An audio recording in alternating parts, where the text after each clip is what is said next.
education, and real-world knowledge about the voiceover industry. It's the Voiceover Gurus Podcast.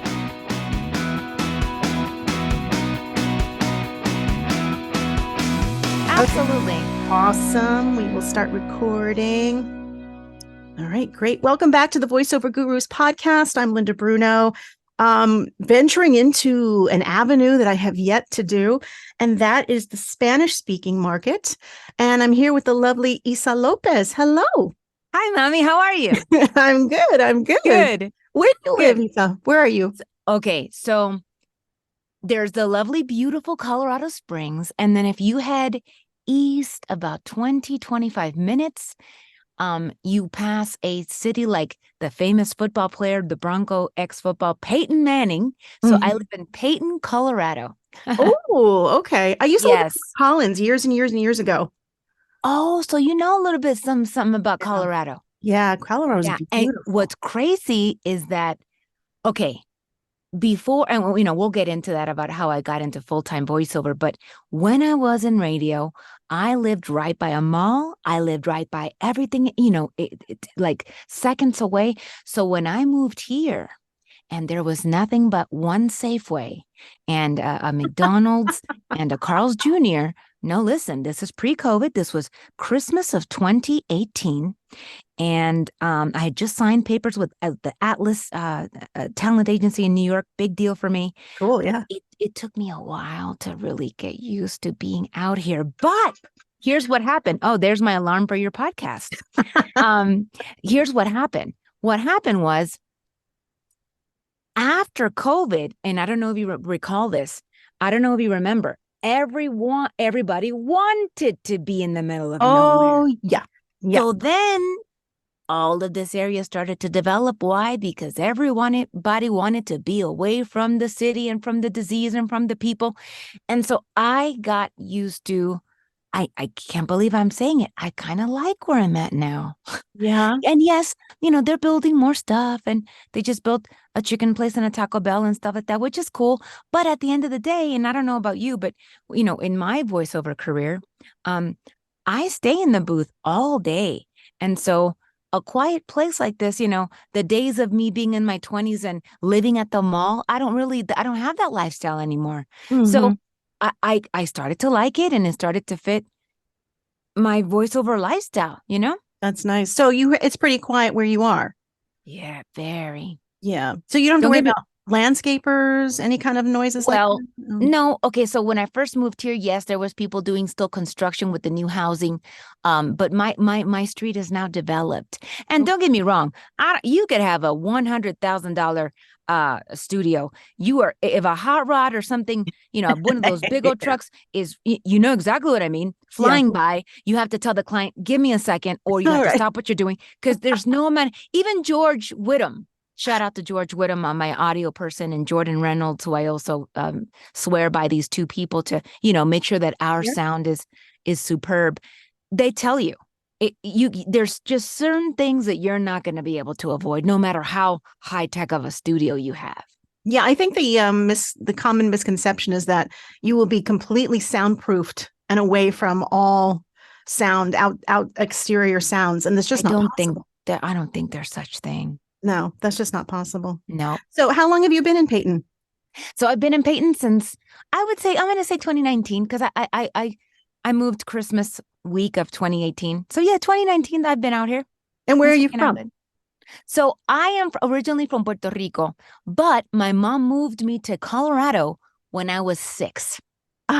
So that is why I'm able to speak the English that I'm able to speak. Okay. Now, when people ask me, Julissa, can you do the Sofia Vergara? This is, again, what you do with your business is your business, right? Right. I don't do that because it's not me. You know what I mean?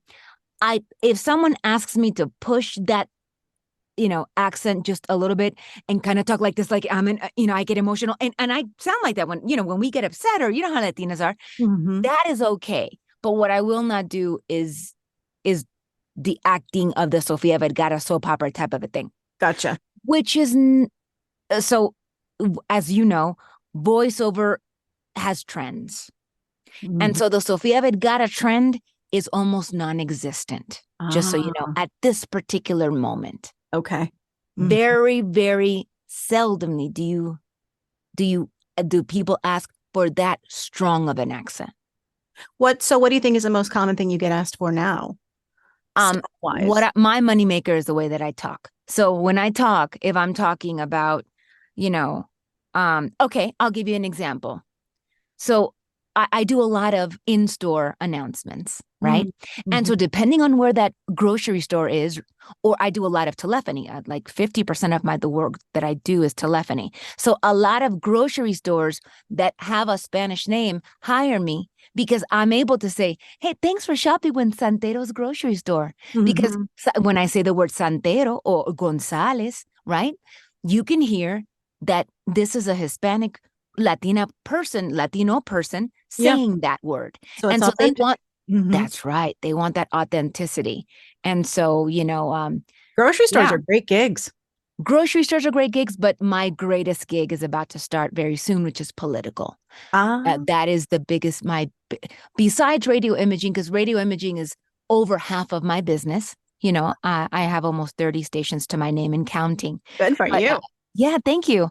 But I do a lot of telephony. But after, political season is amazing for anybody who's watching this or listening right now to this podcast. If you're bilingual, let me tell you, this is your time. They need us to communicate to the Latino community about the importance of your vote, how your vote matters. I make crazy slap your mama money during political season. Yes. Now, do you have an agent handle that for you, or are these private clients? Political is not an agency thing, not with my big agents. I handle those directly. I'm also part of the Blue Wave family. It's a small niche of talent that was chosen to, again, it's your business. I only do Democratic, so I go with Blue Wave Voiceover for that. Why? Because people that are Democratic companies sought us out for those, Sure. stuff. Yeah, so it works for me. What was I going to tell you? So political, and a lot of people reach out to me direct because I have a great website that just has a lot of pull on Google. It's taken me years to figure out how to do that, but I've been able to manipulate Google so that when you're looking for a bilingual talent that does English and Spanish, or so my biggest work is called Latin American voiceover. So a lot of times I'll be talking to you. I could be talking to you right now about coffee, right? And I say, oh my gosh, girl, this cafecito is so good. You got to go buy it, nena. It's me talking in English and Spanish. And so a lot of people hire me for that because it works it works a lot. That type of advertisement works a lot for soaps, Downy. I've booked so many SAG gigs lately. And I know we're going to talk about trends, but let me tell you, it's so great to see that SAG is opening the doors for these spots where you're talking about Downy dish soap, or you're talking about Bounty towels, and you're going from English to Spanish in the same spot. I think that's super cool. So because great. That's how I talk on the phone when I'm talking, in real life. I'll go because that's how my brain thinks. But I think that a lot of people that just speak English do understand a lot of the Spanish words because they're common. Absolutely. But common. In our culture, we go back and forth all the time, and sometimes in the same sentence. But it's taken a long time for advertisers to be open-minded to something like that. And it's nothing crazy. It's just the little words here and there. You know? So I am Hispanic. We covered that, but I don't speak Spanish fully. So same situation, but my mother married my stepfather, who was Italian and English. Okay. And so my mother did not speak any Spanish in the house, even though she was from South Texas.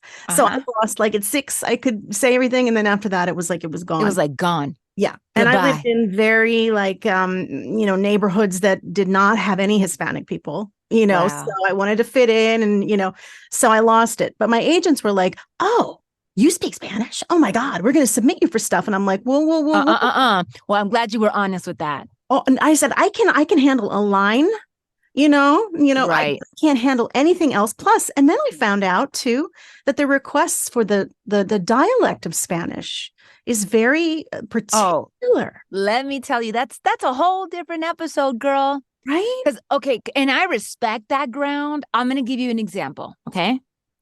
If I get an audition, Linda, and it says native Mexican, Yeah. I do not audition, Hmm. okay? Now, if I see an audition that just says Mexican Spanish, sometimes I do audition, and here's why. Let me explain to the audience because they need to know. It's a little embarrassing, but it's not my fault. So, okay, I'm going to give you an example. I live in Colorado. Mm-hmm. 90% of the people here that are not Latin or Latino Mm-hmm. literally say, "Oh, do you speak Mexican?" They call the word, no joke, they call the word Spanish Mexican, okay? Wow. So a lot of these companies that audition, sometimes they just mean neutral Spanish when they say Mexican. Mm-hmm. And that's why I still continue to book those, and I land the spots because I'm able to speak a very neutral Spanish. And a lot of casting directors are like, "Issa, what is that?" And I'm like, well, neutral Spanish just reaches the masses in the US, Right. But there are certain, like if you're talking about a Mexican salsa, you're going to want someone from Mexico, Mm-hmm. especially, and that's where you see native Mexican. You know what I mean? Right. So I speak neutral Spanish, and then I speak Puerto Rican Spanish. Rarely do I see someone asking me for Puerto Rican Spanish. The only time I can recall, Linda, that I made money with the Puerto Rican Spanish was unfortunately after the huge hurricane destroyed Puerto Rico. Mm-hmm. That was where the aid, the companies that were providing aid for Puerto Rico needed these spots, these PSAs, where it was reaching out to the Puerto Rican community, right? Mm-hmm. Of giving and things like that. But rarely do I get Puerto Rican Spanish, someone wanting me to do that. So the neutral that you do deliver, is Yes. that pretty much your regular speaking voice? Um, Or do you in adjust? Spanish? Yes, in Spanish. That's a good question. Yeah. Yeah, I would say, yeah. Because you don't make any kind of slight adjustments. Yeah, because neutral Spanish means saying, "Hola, linda, ¿cómo estás? Yo me llamo Julissa." Puerto Rican is, "Hola, linda, ¿cómo estás? Yo me llamo Julissa."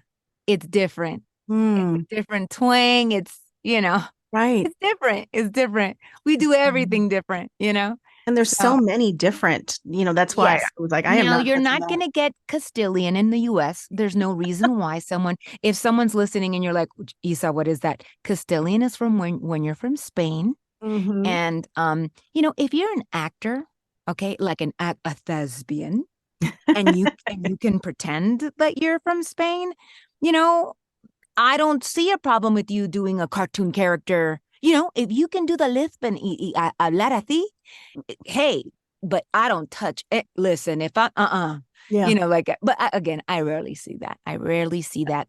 I see a lot of Floridian Spanish, which is what I speak. Floridian So what is Floridian Spanish? Floridian Spanish is when you're doing that whole Puerto Rican twang. It's just a Floridian thing. You could just tell. Mm-hmm. You could tell, There's such a huge uh, Cuban population down there. Yes. Does that influence it at all? Oh my God. You don't know how many people listen. I had one lady on Friday, Linda, call me at 6 p.m.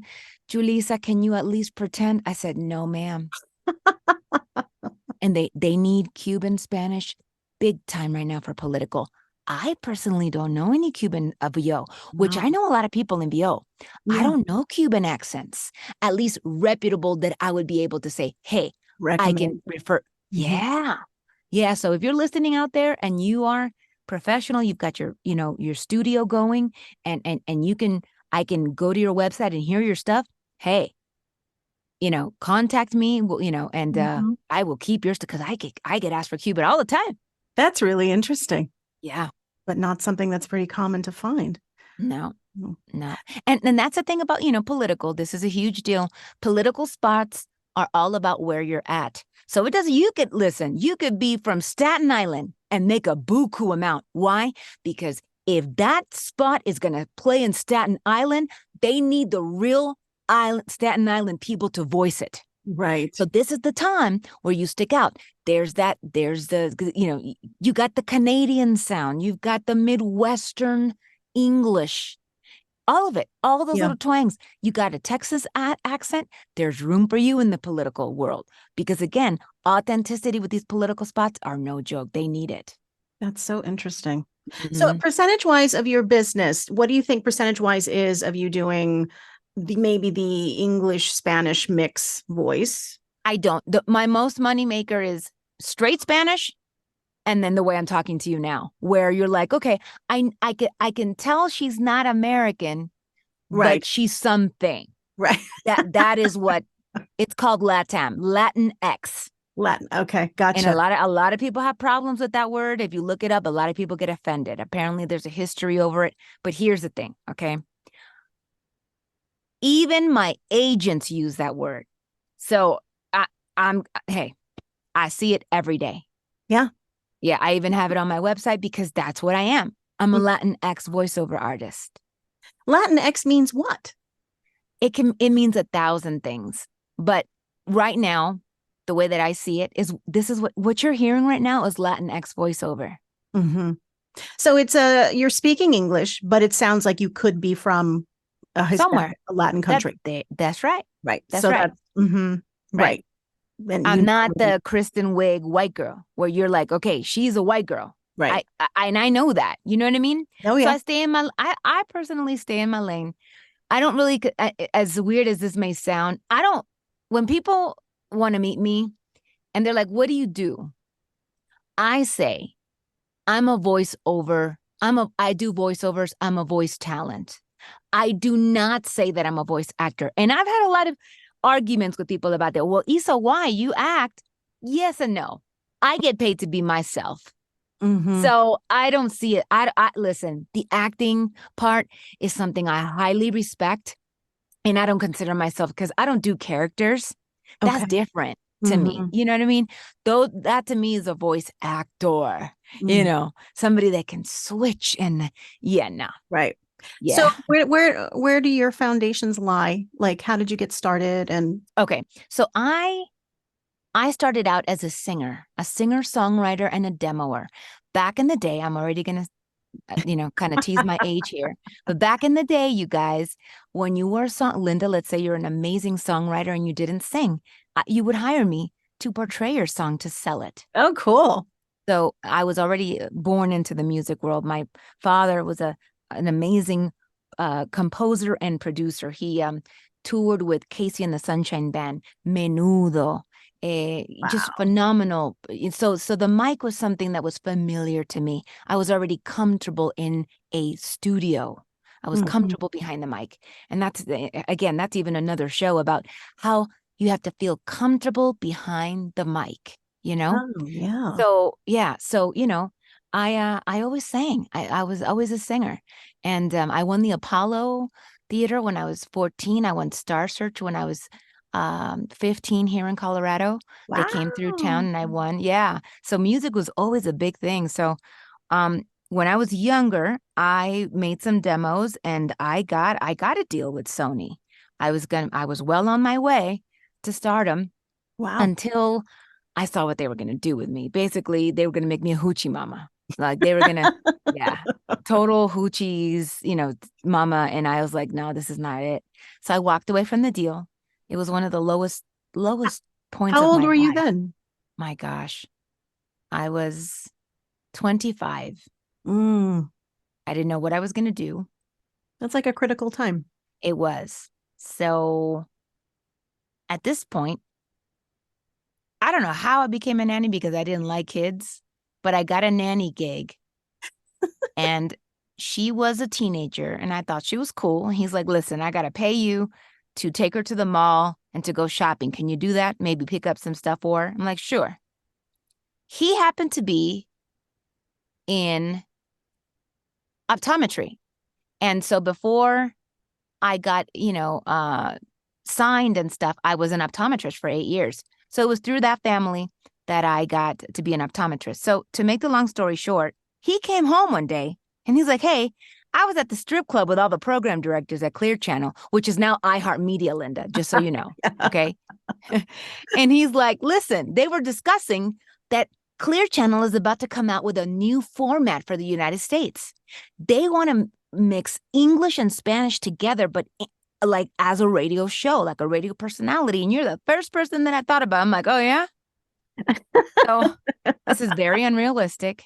I went in for my interview and I got the job on the spot. Wow. That does not happen. You don't just go into a building and get a morning show. Right. But I worked very hard. I stayed in radio for almost 14 years. And I'll never forget it. It was January 6th of 2015, Linda. It was at 9:49 a.m. I was almost to 10 a.m. to my shift. And I was brought into an office. Oh, I know what's going to happen here. They said, today's your last day. Here's your package. Security will walk you out. They said 3 things to me. And as women, we're so sensitive. I wanted an explanation. And here's why. I was the type of person that lived and breathed my job. I never called in sick. I gave it my all. Yeah. But here's the thing. This is how God worked, at least in my life. I had built a studio in my home a year prior. I had invested in that. Now, I had never used it because I had a friend of mine who was also in the same cluster who happened to years prior to do his dream and go and do full-time VO. And so when I got in my car, I said, okay, you need to stay calm. And I said, they may have taken your job from you, but they did not take what you gave them. The presence, the friendship, the relationship that all these thousands of people had with you daily. Yeah. Because I was successful at what I did. Because I talk to you, not at you. And there's a difference. So a lot of people consider me as part of their life, every day. And so, but Linda, when I went to go interview for other radio jobs was the moment I found out why I was let go. I'm going to give you an example. I think I went to San Diego. I would like you to guess how much they wanted to pay me for San Diego Market morning show. To live in San Diego. To live in San Diego, California, too. It was under, I think, $50,000. Oh my gosh, I was going to say I'm correct. No, not even close. Wow. And so when I saw that was the minute that I said, oh, now I know why they got rid of me. Because I was a midday girl making over $120,000 a year. Budget cuts. Yeah. So I think it was God kind of telling me, relax. It wasn't you, we take things so personal as artists of any kind, right? Radio artists, voiceover artists, And so I came home and I said, okay, Julissa, this is how much you have in your savings. You have a studio. So I decided to ride this voiceover thing out for 1 year and see if I can ride on my own. So I sold my luxury car. I sold all my luxury handbags. I put all that money along into my savings. And I tried to do voiceover for a year. And exactly a year to the date, I was able to pay every cent of my bills on my own. Nice. It was the scariest year of my life, though, because Linda, I would wake up, and as voiceover artists, even today, we wake up unemployed every day. I know that people that don't do what we do, they see the limelight, they see the bookings, they see us be happy, working in our pajamas. But at the end of the day, we wake up unemployed every single day. Yep. You have to think of all aspects. When people get a hold of me, and a lot of people do, they're like, Issa, I want to do what you do. I give them an article that my friend Bridget wrote during COVID. And it kind of breaks them up. Because I don't know if you remember, Linda, in COVID, everybody wanted to get into voiceovers. Everybody bought a microphone. Yeah. And so she put this article together. I'm going to send it to you when we're done because I'm telling you now, you're going to use it. It is unbelievable, the post. And she lists all the things that you have to put into perspective to get into this field, you know?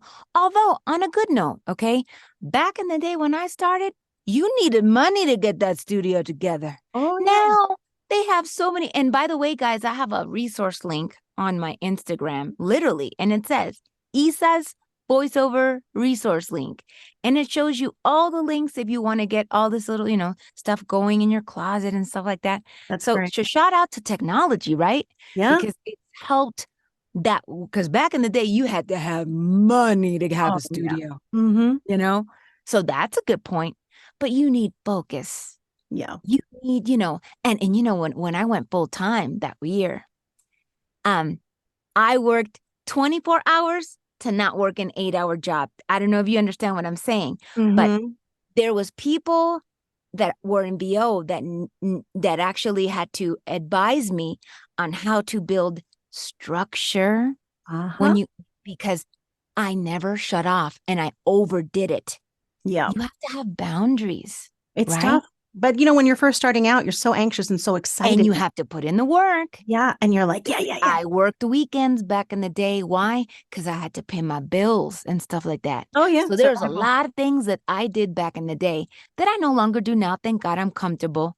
But you know what? Even in political season, before this last president was elected president, right? Those 2 months, like November, December, Linda, I was working weekends. Why? Because the money was amazing. And again, you make sacrifices for things. Sure. It's your business. Mm-hmm. I still have people get a hold of me sometimes cold, and they email me and they're like, I love your voice. I found you online. I have a business that I just started, Issa, and my budget is this. Can you help me out?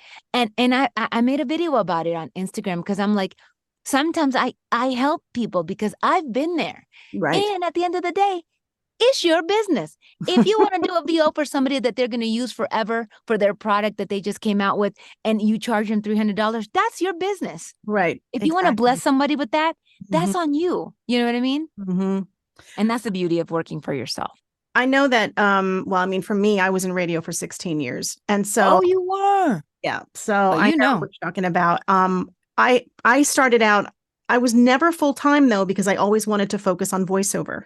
Oh, okay. So you did. Yeah. So I was full-time initially. When I first moved to New York, I was middays and I was evenings. But then it got to a point where I was like, I got married. So I had some financial support and I thought, I want to focus. I moved to New York for a reason. I cannot, because my boss at the time said, I have an opening for you down in Dallas. I can give you middays in Dallas, making $125,000 a year. Yeah, that's like third market. Yep. Mm-hmm. And I was like, great, I love it, but no, I can't. I need to focus. I just knew inside that I wanted to pursue this. So I just did weekends, and I moved New York City. I was working in New York City for about 9 years doing weekends. And union, pension, benefits, the whole reason why I was doing it. But I was doing 7 days a week because Monday through Friday, I was focusing on voiceover, Saturday, Sunday, driving into the city. But so 16 years of doing 7 days a week, which is why I don't work weekends now, unless, of course, it's a client that calls and says, I need something or whatever. But, you have to put in that time. It's funny you say that. When I got let go, okay, I went to my first voiceover Atlanta, okay? And Gerald, shout out to Gerald. He's like, you reached out to me. You told me your situation. I'm going to make you one of the interviewers. And I know you're new at this, but I'm going to put you in the face of everyone who you need to be in front of the face for. He was so nice about it. And I was but the first person, one of the first people I met was Joe Cipriano. And he looked in my face and he goes, Issa, when you get back home, try to find a weekend gig. Because if you're just starting out full-time voiceover, please don't shut the door with radio yet. This is just for security purposes. That's exactly what I did. I got back home. I did. So just like you, but backwards. I did. I did voiceover during the week. And then I had a full-time voiceover gig. Shout out to Westwood One for hiring me on the weekends to keep that door open until I knew that I could fly on my own. You have to maintain that too, because I feel like it also helps you not be so desperate for jobs. Because, you have that little bit of that cushion. But I was afraid at the time to give up the job because it was a good job. It was union. And even though I had to go to the city, and I had to get fired, to make it to leave So radio you know permanently. But how are you were let go, and I mean, was it cold like mine? And I found out to their defense, okay, because I'm not a boss. I had never let go yeah, anyone. Legally, they have to do it that way. At least in yeah. Colorado, they had to be very no explanation. Like, so I found out later there, because I have a friend that was in the building and they knew that I was sensitive. They're like, Issa, they had to do it that way. Interesting.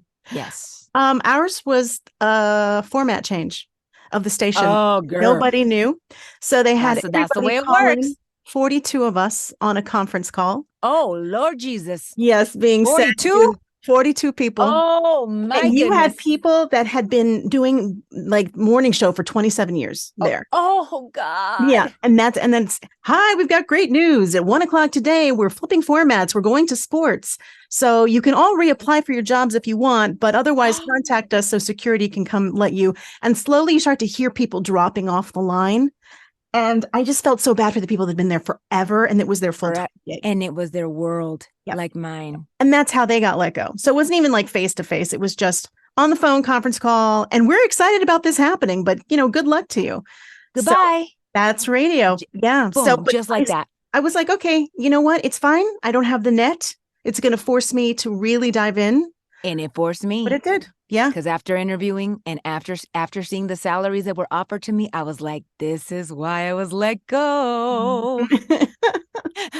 Things happen for a reason and Yep. it helped you. But yeah, you have to keep that security somehow. Yeah. I think people think, well, I just want to do voiceover because I want to make some extra money. Or, I'm hoping the next few months I'm going to, make up money. And I'm like, no, that's no, it doesn't work that way at all. But I think, now these days, especially with all the podcasts, so many people talk about the realities of it, that more people are realizing it and coming in with their eyes open to realize that this is not something that happens. I hope so. Yeah. And it's crazy because you don't want to be you don't want to be that person, right. Mm-hmm. And I'm telling you, when I send you this article, you're going to be like, thank you so much, because you're going to keep it and you're just going to send it to people that get a hold of you because it tells them everything they need to know. That's great. Yeah. And she's obviously in voiceover. Oh, yes. Bridget. Mm-hmm. Yeah. Bridget Real. Yeah. That's great. Yeah. Wow. So this is exciting. I'm so excited. I got to hear a little bit about your world. Yeah. And everything. So are you still doing 12-hour days? Or are you just only in political season? No. I mean, I barely. So, radio imaging, for folks that are listening, it's very quick. It's liners. I may have a lot of stations, but the liners are quick. And there's just things that I don't do. I don't do long form reading. You could be like, Issa, I'm going to pay you $1 million an hour. I need you to narrate this book. I would hang up the phone on you. There's no amount of money that you're going to pay me to narrate a book. Okay. Yeah. It's not going to happen. And that's the thing with voiceover. There's a lot of things that I thought I wanted to do back in the day. And when you find out what it takes to do them, you're like, oh, hell no. One of them for me is the narrating a book. Okay. Mm-hmm. Another one, I hope my agents still get upset with me, but okay, I've done a lot of coaching for TV affiliate, and it's just something that I just don't. What do you mean? Well, there's a lot to TV affiliate. Mm-hmm. You have to be available.com. They call it the golden handcuffs. Mm-hmm. You cannot go anywhere, Linda. You got to be home at all times. Think about it. How many times in a day does something new come up at a news station where they need to tell you about it? One of my best friends is Brian Lee.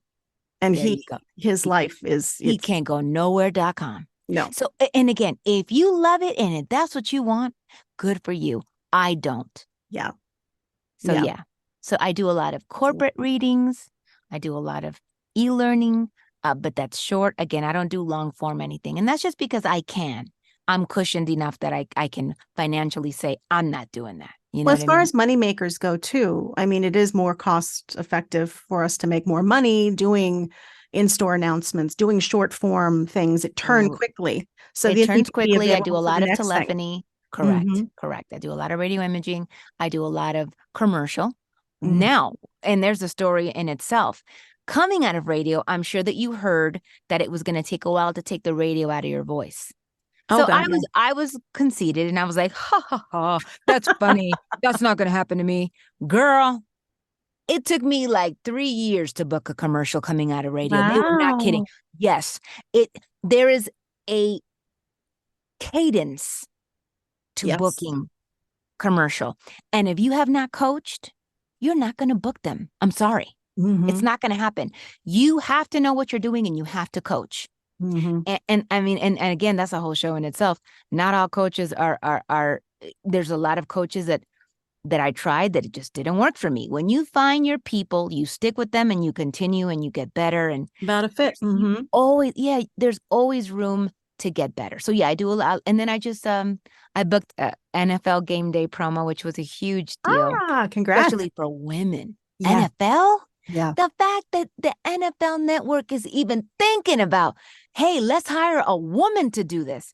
Shout out to them. Because when I saw the audition, I was like, why the hell would they want me? You know About what I mean? 10 years ago, I auditioned through an agent for the NFL. I Yeah. got down to the top 2 females. See?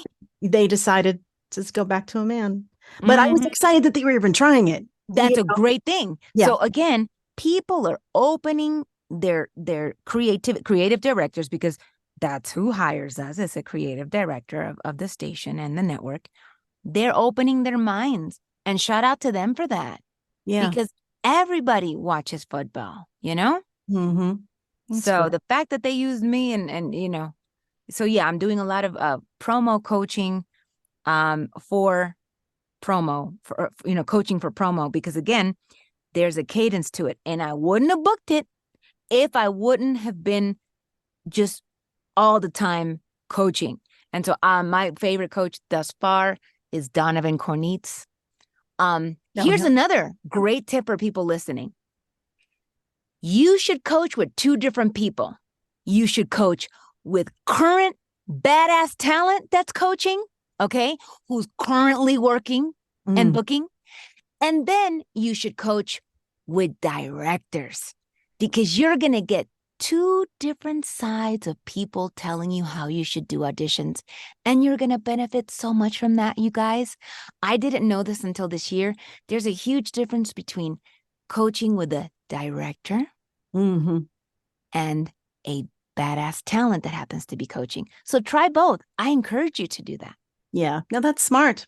Yeah. I would say, and not because I coach, but I say you need to go with somebody who's actually working and has had success in the business. How are you going to get marriage advice? How are you going to get marriage advice from somebody who's divorced and single? I know. If that's you, shame on you. Same thing with voiceover. Back to the radio thing, my New York agents back in the day would say, we will not tell clients that you work in radio on the weekends, because we do not want them to associate. It was like a dirty word. It was like and it still is. Yeah. It still is. It still is. Yeah. Because you also have to get coached out of that radio. Oh my God, it took forever. Rhythm. Listen, the thing I heard the habits. The thing I heard most was singy songy. Issa, you're sounding singy songy, and I said, okay. It took forever to get that out. Interesting. Ugh. But you did it. I did. You did it. I did. That's great. Yeah. Congratulations on all your success. Thank you. And I'm so happy to meet you on Zoom. I know usually I wind up asking you if you are available. Now, how did you find out about me, Linda? It's been a while, but social media? Probably social media, maybe Facebook. I don't know. Yeah, maybe some repetition. Repetition of saying the same thing. And I don't have a big list because I do some casting myself with some of my existing clients. They'll ask for. Sure. And I don't have a big roster of Spanish speaking talent. Yeah, I don't either. That's why I like to get my, the quality people. And unfortunately, you didn't ask this, but I'm still going to put this out there because this is a golden nugget and a lot of people don't know, especially if you don't speak Spanish. But Linda, there's a lot of talent out there that is claiming to speak Spanish and they don't. It happened to me in a session last week. This was with a production house that hires me all the time. And they had recorded the male part. And so they were like, Issa, we're going to play the male part so that you can role play with them. And I'm like, sure. So the client was also in the session, Linda, so I couldn't say anything. But when they played the Spanish speaker, all the hair of my body stood up. I was like, oh no, who did they hire? I was like, oh. So I got off the session. I contacted them right away. I said, guys, whoever this is, they don't speak Spanish. And they're like, please explain. We don't know what you mean. Oh, I said, okay. So no, because my husband's like, Julissa, you're not being clear on what's going on. You have to explain. And I said, okay. I said, let's say you hire someone from Mexico, right, to voice something in English tomorrow. They're like, you're hiring a Spanish person to speak something in English tomorrow. Mm-hmm.